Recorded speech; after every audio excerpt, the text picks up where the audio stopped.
Fala, meus queridos! Professor Adilson aqui para a gente estar tendo mais uma aulinha de geografia.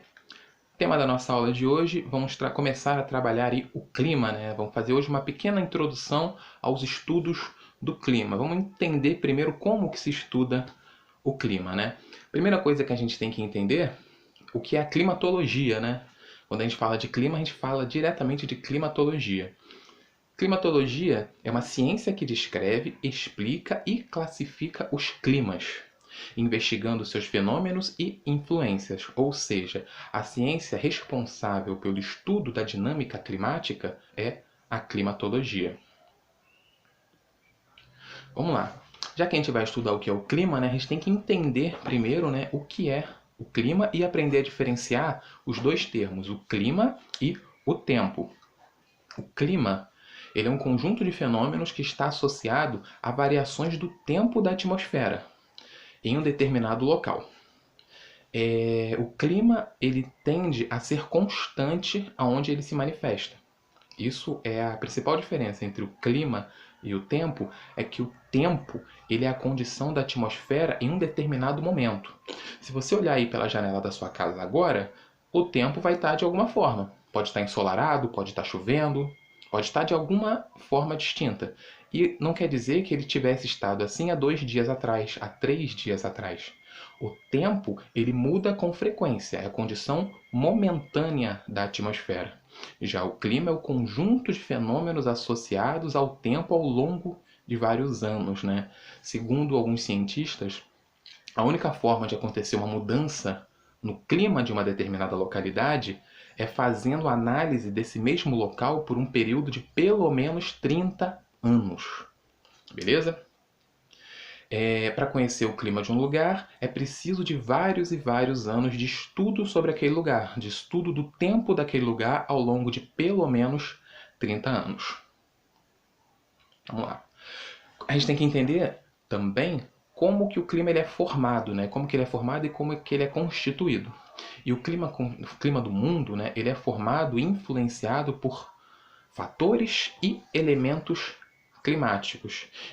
Esses fatores e elementos climáticos, eles contribuem para uma diversificação climática muito grande. Nós não temos o mesmo tipo climático em todos os lugares do mundo. Nós temos variados tipos climáticos de acordo com os fatores do lugar e esses determinados climas, eles geram elementos climáticos diferentes. Primeira coisa que a gente vai estar entendendo é o que são, né, os fatores climáticos. Fatores climáticos são as condições que determinam ou interferem nos elementos climáticos. O que é isso? Os fatores climáticos são eles que influenciam na formação do clima de algum lugar. São alguns elementos da própria natureza do lugar que influenciam como aquele clima vai ser. Os fatores climáticos, eles são a latitude, a altitude, são as massas de ar, a continentalidade e a maritimidade e as correntes marítimas. A gente vai entender agora um pouquinho de como cada um desses fatores influencia na formação do clima de um determinado lugar onde nós estivermos estudando. E outra coisa, são os fatores climáticos, né, que ajudam e explicam para a gente por que uma região tem muita chuva, por que uma região tem temperaturas mais altas, por que uma região tem temperaturas mais baixas, por que uma região é úmida, por que uma região é seca. A gente entende isso a partir dos fatores e dos elementos climáticos. Primeira coisa, os fatores, não é? Tem um mapinha aí, né, uma representação aí do planeta Terra e do Sol, né? Uma coisa extremamente importante, isso daí está representando a latitude. Estudamos em cartografia, essa linha aí tracejada representa a linha do Equador. Você pode ver que a área da linha do Equador no planeta Terra é aquela que recebe radiação solar com mais intensidade. Consequentemente, todas as áreas próximas à linha do Equador tendem a ter temperaturas mais elevadas. Certo? A linha do Equador é a latitude zero. Lembrando, né, que a latitude vai de 0 a 90, para o norte e para o sul. Quanto mais baixa for a latitude do lugar, mais alta vai ser a temperatura daquele lugar. Por isso que nos polos da Terra, né, a parte de cima e a parte de baixo do planeta Terra, que são as mais elevadas latitudes, você encontra as temperaturas mais baixas. Porque quanto maior a latitude, menor vai ser a temperatura. Como que a gente entende isso? Nos polos da Terra, você tem o Polo Norte e o Polo Sul, e eles são congelados. Eles são as maiores latitudes da Terra. Quanto maior a latitude, menor a temperatura. Devido a essa temperatura baixa, você encontra lá as calotas congeladas, né, nos polos do planeta Terra. Com isso também a gente tem a formação aí das zonas térmicas, né? Elas estão separadas nessa imagem por cores. Você tem a zona tropical, né, que é a zona ali da linha do Equador e que se situa entre os trópicos, né? Você pode ver o Trópico de Câncer ao norte e o Trópico de Capricórnio ao sul. E essa área que está em vermelho no mapa é a zona tropical. Ela se situa entre os trópicos e nela os raios solares incidem com mais intensidade. Por isso as temperaturas são mais altas ao longo de todo o ano em todas as áreas dentro dessa zona tropical. Aí nós temos as duas zonas temperadas, né? A zona temperada do norte e a zona temperada do sul, que são essas que estão em destaque laranja no nosso mapa. Elas se situam entre os trópicos e os círculos polares, né? E os raios solares incidem sobre essas superfícies em ângulos mais inclinados. Então as temperaturas são mais amenas, né? E elas variam significativamente ao longo do ano. As estações do ano tendem a ser mais definidas nessas áreas. E nós temos as duas zonas frias, né, que são as zonas polares, são as zonas de maiores latitudes. São as zonas onde tem as temperaturas mais baixas por estarem mais afastadas da linha do Equador. Os raios solares incidem muito obliquamente ou muito superficialmente sobre essas áreas e as temperaturas tendem a ser baixas ao longo de todo o ano. Ou seja, na zona tropical, ao longo de todo o ano as temperaturas tendem a ser mais altas, nas zonas temperadas, ao longo de todo o ano as temperaturas tendem a ser mais amenas e você tem uma definição melhor, né, das estações do ano. E nas zonas frias ou nas zonas polares você tem temperaturas mais baixas ao longo de todo o ano. Vamos lá. Outro fator climático são as massas de ar. Massas de ar são grandes porções de ar, né, que se formam em determinadas áreas do planeta e tendem a se deslocar de um lugar para o outro. E elas se deslocam levando consigo características dos lugares onde elas se formaram. As massas de ar elas são quentes, frias, úmidas ou secas. Ou ela pode até mesclar algumas dessas situações. Se ela se forma em uma área quente, ela tende a ser uma massa de ar quente. Se ela se forma em uma área mais fria, ela tende a ser uma massa de ar mais fria. A altitude, né? Outro fator climático muito influente para a formação do clima. Quanto mais alto o local, menor vai ser a temperatura daquele local.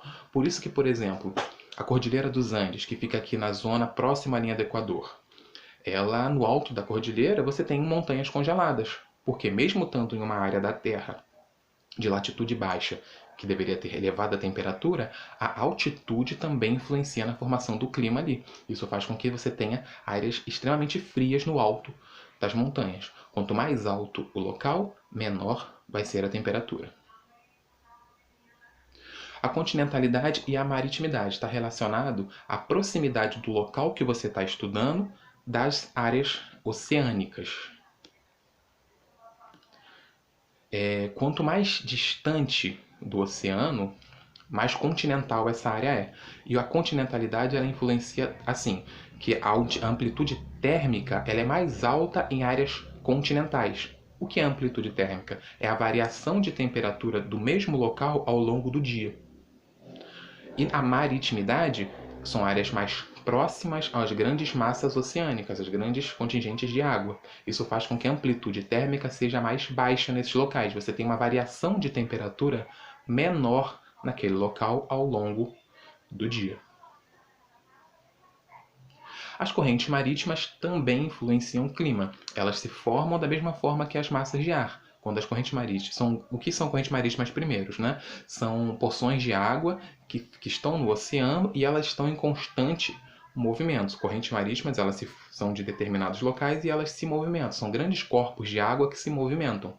Quando ela se forma em uma área fria, por exemplo, numa área mais próxima a algum dos polos, ela tende a ser uma corrente fria. E quando ela se desloca por outras áreas do globo, ela leva aquela característica de temperatura mais baixa para esses locais. A corrente marítima ela tem o poder de interferir na temperatura atmosférica e no movimento das massas de ar também. Agora, falamos aí dos fatores climáticos, né? Agora a gente entende um pouquinho sobre os elementos climáticos. Primeiro, os elementos climáticos eles são uma consequência do clima. E os principais elementos climáticos são a temperatura, a umidade e a pressão atmosférica. A temperatura é simples, ela corresponde à quantidade de calor que tem no ar naquele local que você está estudando. E a variação, né, de um determinado período dessa temperatura que a gente chama de amplitude térmica, que eu expliquei alguns slides para trás. Quanto maior for a temperatura, maior a quantidade de calor naquela área. Quanto mais baixa for a temperatura, menor é a quantidade de calor naquele ar. Umidade, né? A quantidade de vapor de água presente na atmosfera no lugar que está sendo estudado.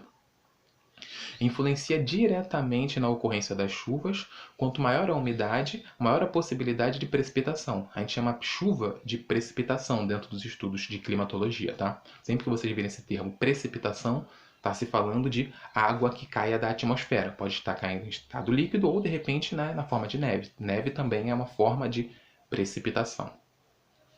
E, falando de chuva, né, existem 3 tipos distintos de chuva. Chuva basicamente é a mesma coisa, é a água que se precipita da atmosfera. Mas existem 3 formas distintas dessa chuva se formar. A primeira são as chuvas... A chuva orográfica, né, que é também chamada de chuva de relevo, é quando uma massa de ar úmida encontra uma barreira de relevo, então ela tende a chover antes de atravessar essa barreira de relevo. Um exemplo disso, Brasil, região Nordeste, Planalto da Borborema. Outro tipo de chuva é a chuva convectiva, né? Aquela chamada chuva de verão. Acontece muito durante essa estação do ano, né? O verão, e ela é consequência de uma temperatura muito alta ao longo do dia, que faz gerar muita evaporação na água superficial, e ela se condensa no alto e vem a se precipitar. Decorre de temperaturas altas, esse tipo de chuva se precipita durante as tardes. Manhã, né? E finalzinho da tarde ali, manhã e começo da tarde aquele calorão, aí no final da tarde aquela chuva que vem com bastante força e passa muito rápido.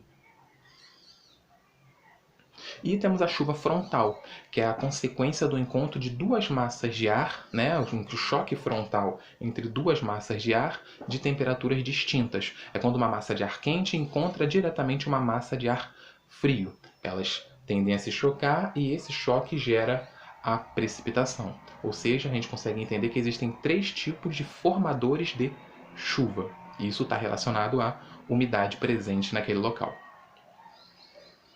E a pressão atmosférica é o peso que o ar exerce sobre a superfície terrestre. Quanto maior a altitude de um dado relevo, quanto mais alto o local, menor vai ser a pressão atmosférica. Por que eu botei essa imagem aí, né? São pessoas jogando futebol no alto da Cordilheira dos Andes. Quando um time de futebol brasileiro vai jogar, né, a Libertadores da América aqui, num desses países de grandes altitudes, sempre é falado do fator altitude, né? Porque como você tem uma pressão menor do ar, você tem o fato dos jogadores ficarem sem ar com mais facilidade e a bola se deslocar com mais velocidade, coisas que os jogadores brasileiros não estão acostumados. Nossos campos são todos localizados em baixíssimas altitudes. Então a pressão atmosférica é isso, é o peso que o ar exerce sobre a superfície. Beleza, galera? Com isso, encerro aí a nossa introdução sobre os estudos do clima. Aprendemos a diferenciar o que é o clima, o que é o tempo, e entendemos aí a influência dos fatores climáticos e entendemos o que são os elementos climáticos. Espero que tenha ficado claro para vocês. Qualquer dúvida, é só comentar que a gente tenta resolver. Um abraço, galera!